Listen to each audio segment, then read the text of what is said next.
Hello les Vipers, comment allez-vous bien? Bien ou bien? Bah écoutez, merci d'être là. Aujourd'hui, on va aller faire un petit tour chez Geekvape.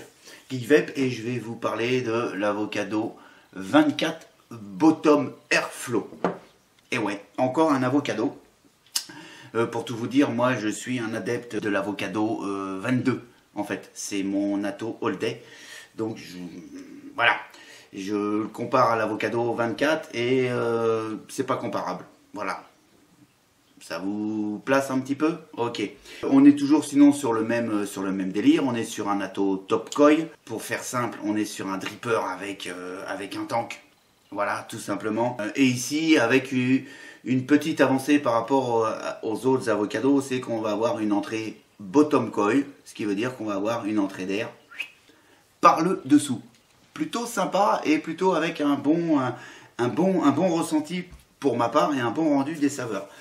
On va le trouver aux alentours des 39 €, 40 € suivant le shop où vous irez le trouver. Mais en l'occurrence, c'est un petit peu la fourchette de prix. Voilà, ça va plutôt pas mal. Mais je dois avouer qu'il y a quand même quelques petits trucs qui me chiffonnent un petit peu. Et je vous en parle en gros plan. Donc effectivement, on va être sur un format de vidéo un poil plus long que d'habitude. Mais j'avais envie de la faire comme ça parce qu'il y avait des choses importantes que je voulais vous dire. Et surtout vous donner mon ressenti. Voilà. On est parti. On va tout de suite décortiquer la bestiole. C'est parti.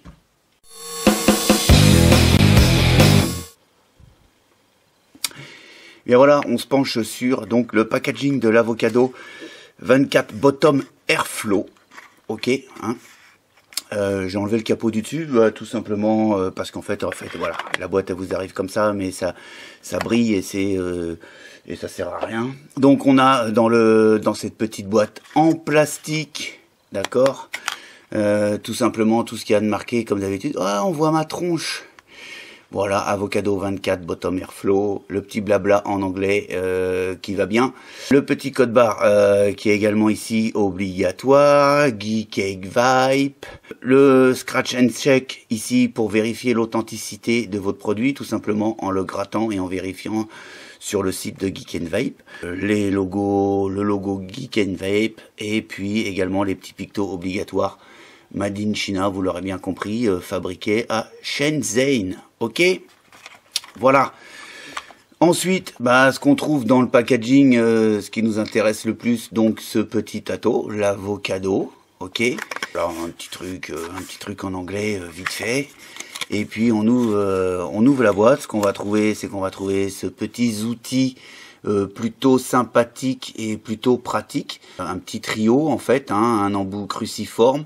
Et puis deux dimensions de clé Allen pour pouvoir monter les coils et pour pouvoir démonter l'Avocado. On y reviendra juste un petit peu plus tard parce que quand même sur ce petit outil, il manque quelque chose. Hein. Bon, on y reviendra plus tard, c'est pas grave.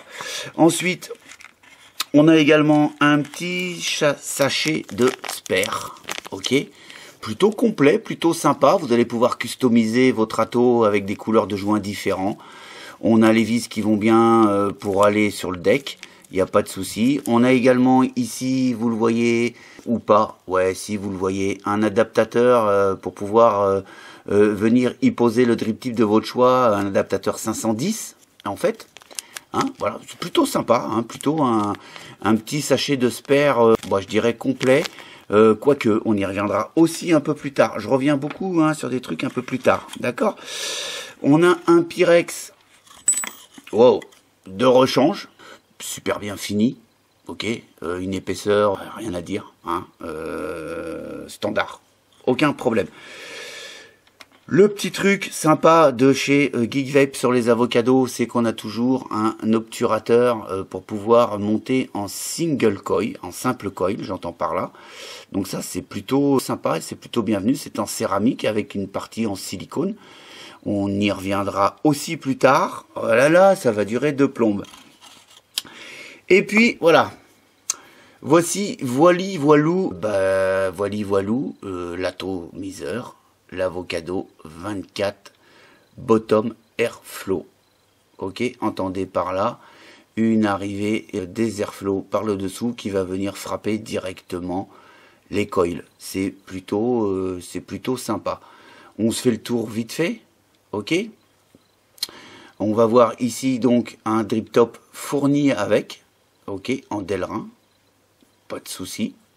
On va démonter donc la petite bestiole. On va s'apercevoir que, eh ben, comme vous pouvez le voir, on n'a pas de joint au niveau du drip top. Ok, c'est simplement un emboîtement en force. Donc j'émets aussi là-dessus quelques réserves sur la longueur, sur la durée en fait d'utilisation. Est-ce que ça va pas prendre de jeu parce que bah, je pourrais pas à un moment donné changer le joint parce que j'ai trop de jeu. Il y en a pas. Il n'y a pas de joint. D'accord? Vous voyez? Il n'y a pas de joint. C'est pas dérangeant du tout puisque c'est plutôt bien fait. Il n'y a pas de raison que ça tombe. Il y a pas. Mais voilà. Sur la longueur, je le répète, sur la durée, j'en ai aucune idée. Moi, ça fait 3 semaines que je le teste. Effectivement, j'ai pas de jeu. Il n'y a rien du tout. Ça tient super bien. Voilà. Ça fait 3 semaines. Et ouais. Ensuite, on va virer donc le drip top et on va regarder un petit peu la qualité de finition de l'Avocado. Ben, il est plutôt super clean. J'ai rien à dire. Hein, en tout cas, moi, ça me va super bien. On aperçoit au fond le deck. On va y aller tout de suite. Vous inquiétez pas. On va avoir ici également les arrivées d'airflow. Ok. Donc, on va s'apercevoir qu'il y a une fente. 2 fentes ici obstruées, mais on verra pourquoi. Et une 3e fente. Hein, puisque là, ici, on est en configuration double coil. Et on amène plein pot l'airflow par le dessous. Voilà. Ici, on a donc le tank en Pyrex que je vous ai fait voir tout à l'heure. Et puis ici, on a le dessous de l'atto. Avec, bien évidemment, tout ce qu'il faut qui est bien marqué. Pas grand-chose à dire là-dessus. Hein. La petite signature, Geek and Vapes, les logos qui vont bien. Un numéro ici.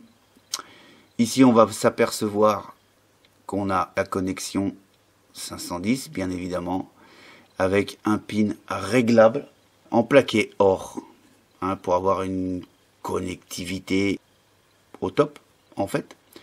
Elle est réglable, hein, on va y revenir également dans très peu de temps. Voilà, maintenant si j'enlève le top cap, on va s'apercevoir également qu'on a un dôme légèrement arrondi, ok, ce qui néanmoins améliore le rendu des saveurs, c'est vrai, hein, faut pas se le cacher. Voilà. Et puis la chose importante, bah, c'est le deck, hein, deck type Velocity, hein, on l'aura bien compris. La petite innovation, c'est qu'il est suspendu comparé à d'autres atomiseurs où on va avoir carrément ici, ça va être plein. Hein. Je vais prendre un petit outil. On va s'apercevoir ici du grand vide en dessous, en dessous les postes en fait, qui va nous laisser arriver sur des lumières ultra balèzes en dessous, hein, en forme de haricot. Ici, en prenant le petit outil fourni avec, on va pouvoir bien sûr dévisser les vis. Alors en l'occurrence, on va pouvoir venir alimenter avec des fils plutôt balèzes. Les Clapton, les Fused, machin, les trucs et les trucs hyper avancés que je ne sais même pas leur nom vont pouvoir y rentrer sans aucun souci. Vous allez pouvoir vous faire plaisir. Il n'y a aucun problème là-dessus. Hein, je le referme pour l'instant, on verra ça après, on fera un petit montage plus tard. Voilà, mais voilà, c'est l'effet suspendu qui est plutôt quelque part innovant. Hein. On va s'apercevoir ici qu'on a les airflow, donc bottom airflow. Hein. Entendez par là les arrivées d'air par le dessous qui vont venir frapper directement les coils. Plutôt sympa. Ok. On s'aperçoit ici qu'on a donc le pôle positif, le pôle négatif. On a un isolateur en pic ici, d'accord. Puisqu'on est sur le deck, on va rester sur le deck, hein, parce que je vais y passer un petit peu de temps. Et puis vous allez me dire, on a un petit bitonio ici, voilà, qui vous laisse en fait, qui vous laisse tourner une plaque. Alors, je ne vois absolument pas l'utilité de cette chose-là. Voilà. Voilà. Je ne sais pas. Je ne sais pas. 3 semaines de test, j'ai pas trouvé. J'ai penché dessus un petit moment. J'ai pas trouvé à quoi ça servait. Hein. Et pour moi, alors pour moi, ça reste vraiment personnel. C'est absolument inutile. Voilà. Ce truc-là, c'est inutile. Ça sert à rien, en fait. Ils ont fait un truc qui servait à rien. Voilà. Je revenais tout à l'heure où je vous disais également qu'ils avaient donc fourni un petit outil avec un embout cruciforme et 2 embouts clé Allen, 6 pans, comme ceci. Sauf que on a le pin ici réglable avec un tournevis plat en fait, et que là-dessus je l'ai pas. Donc il faudra avoir un tournevis plat. Donc je suis d'accord avec vous, hein, vous aurez tous un tournevis plat, mais en même temps, il aurait peut-être pu être là-dessus, puisque si vous voulez, à part un côté clé Allen qui va servir au niveau des pôles, hein, pour pouvoir dévisser et venir y mettre vos fils, l'autre côté qui est un peu plus petit, la taille en dessous, je vois absolument pas à quoi elle sert. Et puis cet embout cruciforme, hein, qui sert sur beaucoup d'atos, on est bien d'accord. Hein. Sur celui-ci, je sais pas où je vais m'en servir en fait. Donc bon, voilà. En fait, le truc il sert pas à grand chose. Voilou, ce qu'on va faire, c'est qu'on va éplucher un petit peu plus. Donc on a ici 2 joints toriques qui vont venir parfaire l'étanchéité avec le top cap. Jusqu'ici, j'ai pas de souci là-dessus. Hein, c'est plutôt bien. On va revenir tout de suite sur le top cap où on va s'apercevoir qu'on a donc 3 ouvertures plutôt importantes, plutôt balèzes. Ok. Donc vous aurez bien compris que les 2 airflow qui sont l'un en face de l'autre vont vous servir quand vous faites un montage double coil. Que celui-ci qui est tout seul, comme il est tout seul, il va vous servir pour le single coil. Mais on va le voir un petit peu plus tard. Également, ces 2 lumières-là vont vous servir pour l'utiliser même en simple coil. Ok? Ensuite, j'ai pas grand-chose d'autre à vous dire, à part qu'on va attaquer maintenant donc le démontage du petit avocado.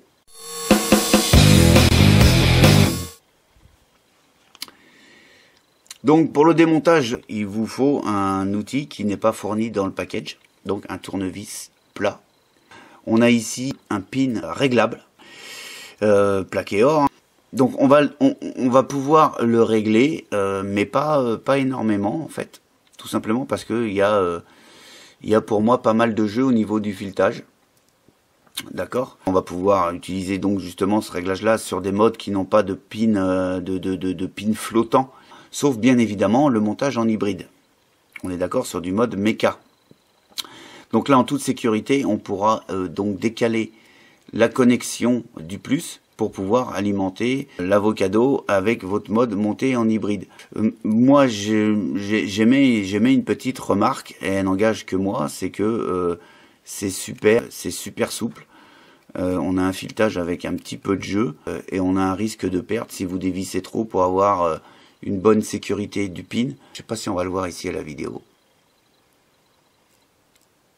Je sais pas. Mais ça bouge. Ça bouge et on a un risque de le perdre. Et en même temps, il n'est pas dans le sachet de spare. Et voilà. Il est là. Il est tout petit. Il est comme ceci. Une fois démonté, on va s'apercevoir qu'au fond, on va pouvoir y mettre également un tournevis plat. Et puis on va donc pouvoir démonter. Ah. Ce qui va libérer, bien évidemment... Hop, c'est tombé. Ça va libérer donc un isolateur en pic. Ça va libérer cette vis là. Et ça va également, vous l'aurez bien compris, libérer le pôle positif, ok. Et on a ici également un isolateur en pic. Voilà, à partir de ce moment-là, il faut encore venir, je vais pousser tout ce petit truc-là, voilà. Ici, on va falloir venir dévisser donc la partie basse de l'atomiseur. Voilà. Sur la partie basse de l'atomiseur, on a donc ici un joint qui va venir faire l'étanchéité avec l'autre partie de la cheminée qui vient atteindre le plateau supérieur, tout simplement, avec ici, vous le voyez bien, une rondelle fendue pour parfaire le serrage et éviter que ça se desserre. On a ici un joint qui va venir faire l'étanchéité du Pyrex. On s'aperçoit que la finition est plutôt, elle est plutôt sympa, ok. Voilà. Ensuite, quand on est là, eh bien, on va donc démonter le Pyrex. On a également ici un joint d'étanchéité. On voit le restant de la cheminée. Voilà, les fuitages sont corrects, hein, il n'y a pas de souci là-dessus. Et puis là, on vient voir donc cette petite pièce qui tourne là, enfin qui bouge et qui sert, pour moi, absolument à rien. Voilà.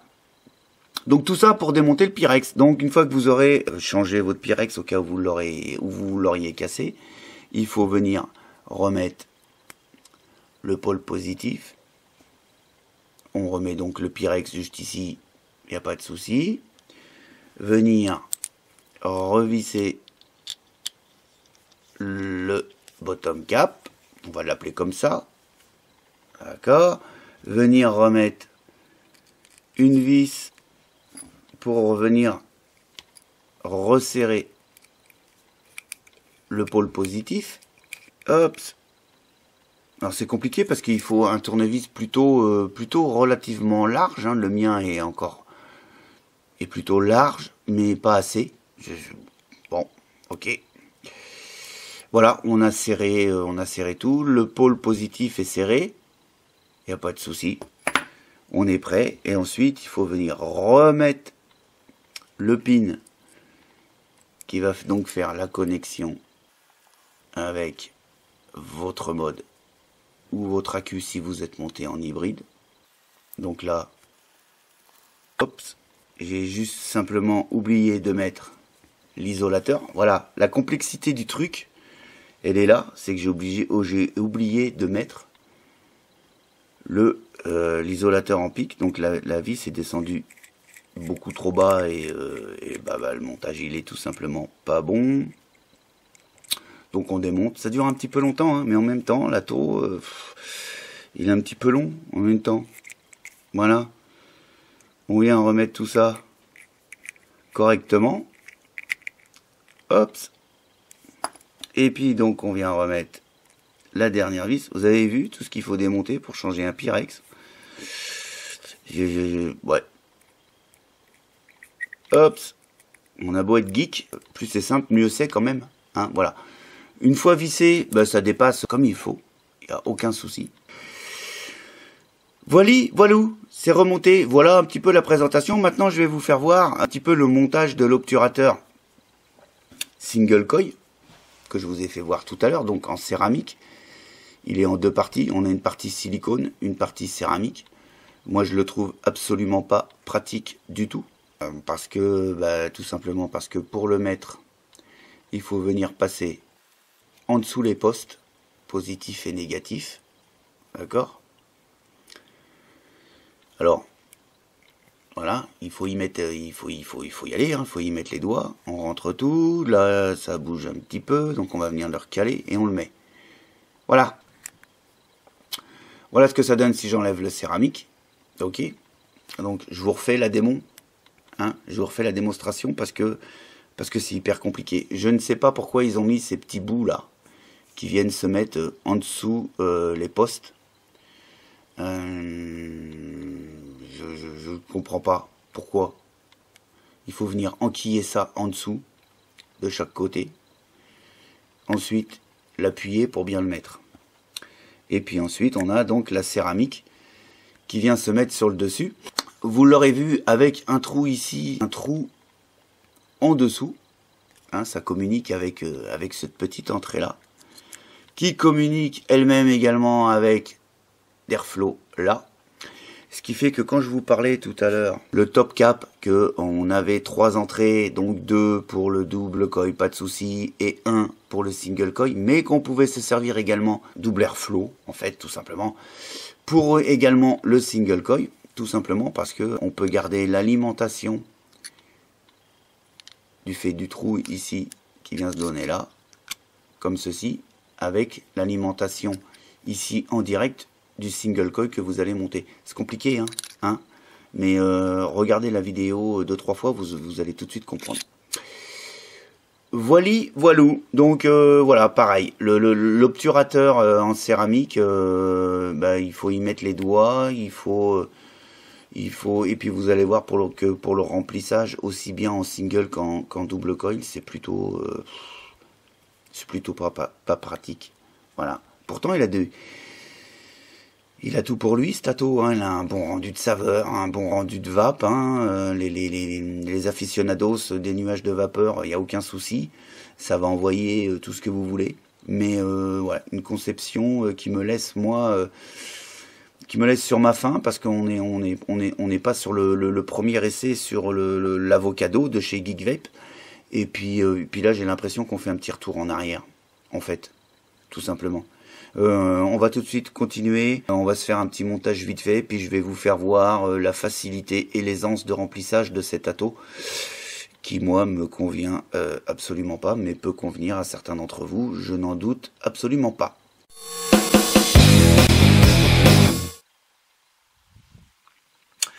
Bon alors voilà, j'ai préparé un petit coil, un Clapton. Je vous ai pas, on va s'épargner le fait de fabriquer le coil, de concevoir le coil, puisque si vous attaquez à ce genre d'Tato, vous avez quand même une petite connaissance dans la fabrication des coils, et c'est pas le but de la revue. Donc on va monter, je vais vous faire un montage en single coil.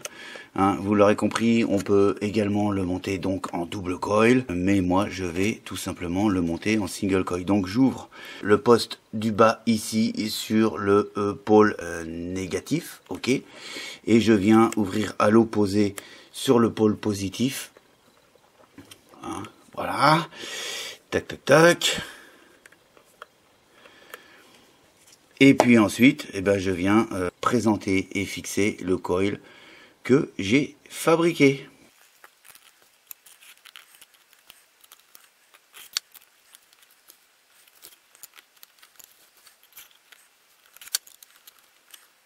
Donc voilà, brièvement, j'ai mis le Clapton, hein, vous avez vu, sans me prendre plus la tête que ça, sans la précision, machin. On est pas mal, maintenant on va venir l'affiner. Donc on vérifie déjà, je revérifie moi toujours le serrage de mes fils.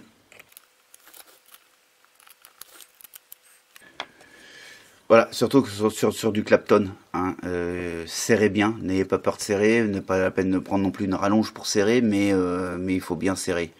Voilà, vous avez vu, à l'arrache, vite fait comme ça, bah c'est pas plus moche que ça. Maintenant, on va venir l'affiner quand même un chouïa. Voilà, on va venir donc le placer bien au-dessus des airflows. Voilà, là il est pas mal, hein. En tout cas moi ça me convient très bien. Je vais venir donc couper également l'excédent de mon coil. Voilà, pour avoir quelque chose de relativement propre, impeccable. Voilà, donc on va regarder tout de suite, voilà, 0.9 ohm en single coil. Bon, moi ça me va bien, hein. C'est à peu près ma vape. Hein, bien évidemment, vous l'aurez compris, l'Avocado va encaisser beaucoup plus bas en impédance sur votre résistance, il n'y a aucun souci. 0,91, vous l'aurez compris que si j'avais monté ici en double coil, en ayant fait exactement le même coil, on serait tombé sur du 0,4, 0,45 ohms, puisqu'on aura divisé par 2. D'accord? Ok? Ben, ce qui reste plus que maintenant, c'est mettre un peu de coton sur ce coil. Ce que je vais mettre là, c'est du Native Wick. Il est plutôt pas mal comme coton, hein. Ça fait plusieurs fois que j'en parle, mais plutôt sympathique. Ah voilà, j'ai préparé donc un petit bout de coton. Donc il en faut une certaine longueur parce que si vous voulez, avec son 4 ml de contenance, alors vous avez deux possibilités, hein, soit vous le faites descendre jusqu'au fond de la cuve, soit vous le faites pas descendre jusqu'au fond de la cuve, ce qui va augmenter un petit peu, je dirais, la contenance de votre e-liquide. En l'occurrence, vous pouvez compter là-dessus jusqu'à 4 ml de contenance, suivant bien évidemment la quantité de coton que vous allez y mettre. Voilà, tout simplement. En utilisation normale de coton, sans bourrer la cuve de coton, les 4 ml ils vont y rentrer sans aucun souci. On vient donc glisser ça gentiment, hein, jusqu'ici pas de problème. Ce que je fais aussi, c'est que je viens aérer un petit peu le coton, ça lui fait pas de mal, hein. Et puis bah je viens rentrer tout ça là-dedans, quoi. Alors, on a largement la place de rentrer le coton, parce que comme je vous l'ai dit, les plots étant suspendus, ça rentre sans aucun souci. Alors là, on y va tranquillement. Ça permet de garder le coton bien aéré et d'avoir une très très bonne capillarité. On va rentrer l'autre côté. On va juste équilibrer un petit peu parce que j'en ai un petit peu trop d'un côté. Ça rentre tout droit. Tac. Allez, ça vient s'appliquer là-dedans. Ça rentre direct. L'autre côté, je vais juste mettre un petit coup de coupe-coupe par là. Tac. Tout simplement. Hop. Le cotonnage là-dessus, on peut pas se tromper. Hein, vous l'aurez bien compris. Et voilà, ça y est, le cotonnage il est fait. C'est hyper aéré et on pourrait à la limite, je dirais, remplir toutes les rainures. Mais à quoi ça sert? Bah, absolument à rien. Hein. Ce que j'ai mis est largement suffisant. Je vais finir donc de remplir le tank. Je lui mets quelques gouttes sur le dessus, histoire de bien imbiber le montage. Et puis là, on y va avec des bottes. Hein. N'importe quoi rentre là-dedans.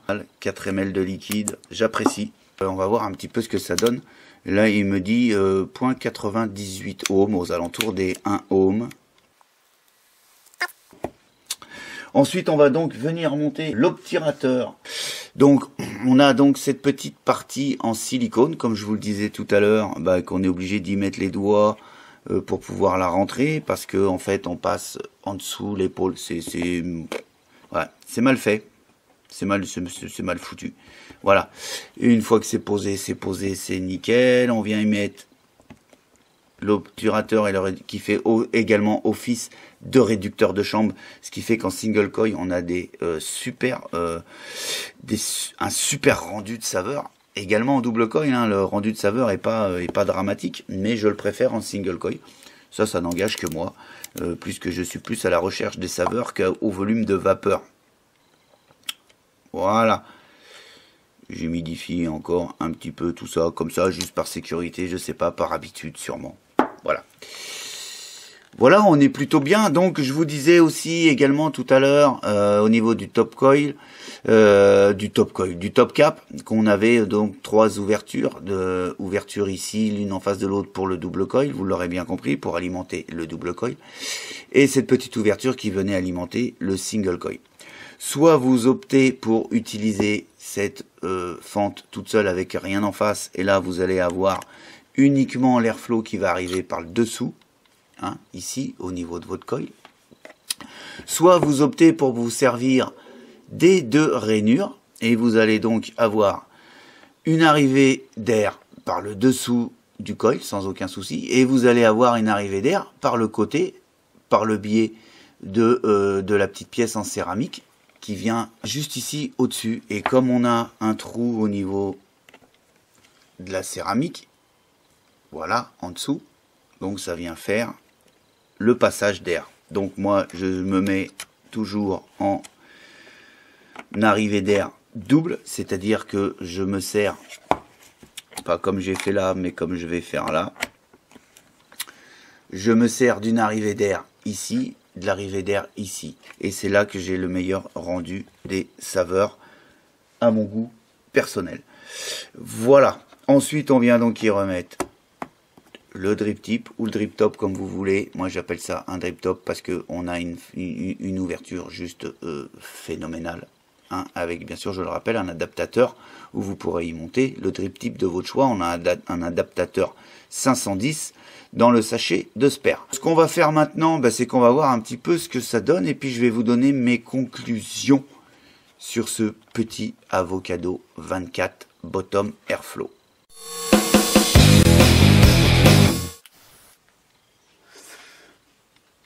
Voilà, on s'est fait le tour de l'Avocado 24 Bottom Airflow. Vous avez vu un petit peu la bestiole, il y a quelques petites innovations, enfin innovations si on peut appeler ça innovation, il y a quelques petits changements, surtout en l'occurrence au niveau de la conception du deck, au niveau du plateau type Velocity, du fait qu'il est, moi je l'appelle flottant ou aérien, parce qu'en dessous on peut amener le capillaire qu'on veut.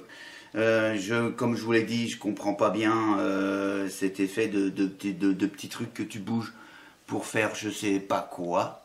Hein, honnêtement, ça sert absolument à rien.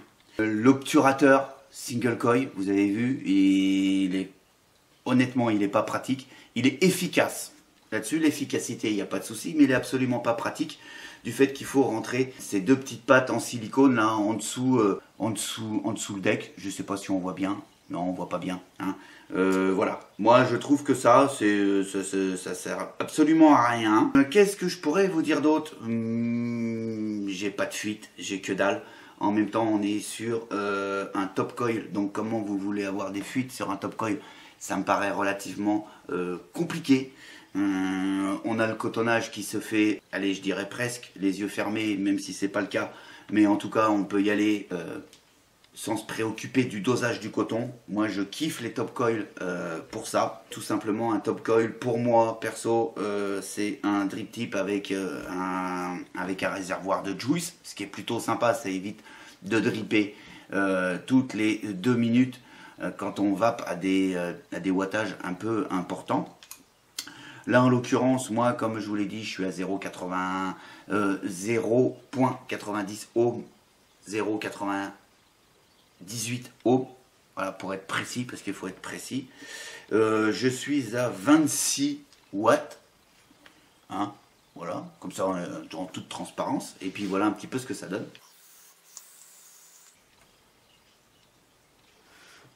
Plutôt sympa. En même temps, j'ai le rendu des serveurs qui est là. Moi, comme vous le savez, je ne suis pas un adepte du cloud chasing. C'est bien, j'adore aussi parce que de temps en temps pour m'amuser. Mais en l'occurrence, quand je vais pour ma vape de tous les jours, je suis plutôt sur une vape pépère. Et là, c'est possible avec cet Avocado 24 en réduisant un petit peu les airflows, comme vous pouvez le voir là. Et puis voilà un petit peu le volume de vapeur que ça donne.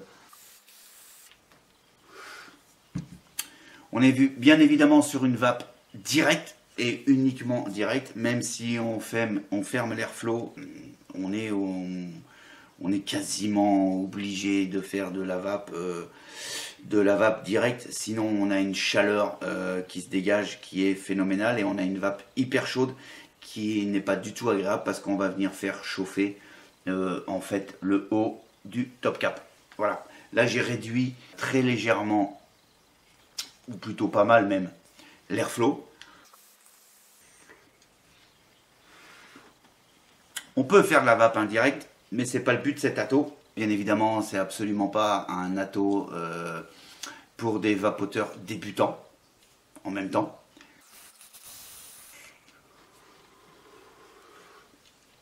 Avec, je le répète, un rendu des saveurs plutôt correct, mais pas non plus... voilà. C'est pas le truc extraordinaire. Mais c'est bon. C'est bon. Donc voilà la fin de cette petite revue qui est plutôt un petit peu longue. Mais voilà, j'avais des choses à dire. En tout cas, il est bon, il tient la route. Un rapport qualité-prix qui est plutôt correct. Je le répète, 39,90 €, 40 € suivant les sites où vous allez l'acheter.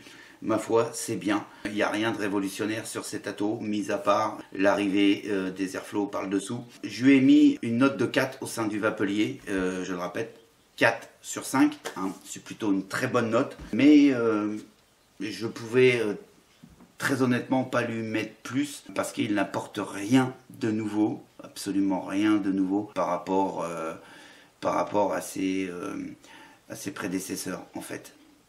Voilà.